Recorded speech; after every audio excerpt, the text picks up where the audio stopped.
আজ অনেক দিন পর মামার বাড়িতে সবাই মিলে একসঙ্গে আনন্দ মজা করে আমরা কাটালাম।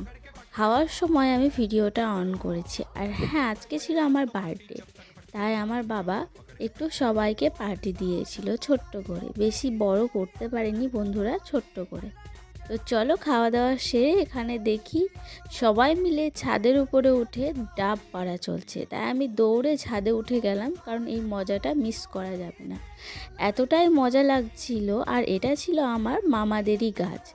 তো সেখান থেকে ডাব পেড়ে সবাই মিলে এবার কাটা হবে। তো চলো ডাবগুলো দেখিয়ে দিই কটা হয়েছে। এদেরকে দেখো, এরা কে কী করে ডাবটা পেরেছে সেটা সবাই মিলে আমাকে বলছে। আর দেখো কতগুলো ডাব হয়েছে, এগুলো কাটা চলছে, সবাই মিলে কাটছে। এখানে আমার বর একটু কেরামতি করছিল, তো সেটা মামা একটু বললো দাঁড়াও আমি একটু দেখিয়ে দিই। এরপরে দেখো আমরা জলগুলো একটা বাটির মধ্যে জমা করছিলাম।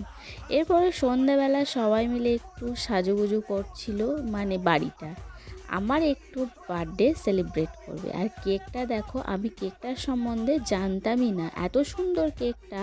এর জন্য আমি ধন্যবাদ জানাই আমার বোনকে আর আমার বরকে, এত সুন্দর কেকটা আমাকে উপহার দেওয়ার জন্য।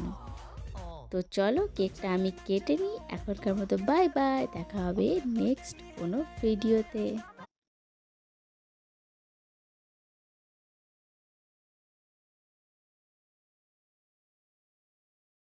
আরে আমার বরের গিফটটা দেখে যাও।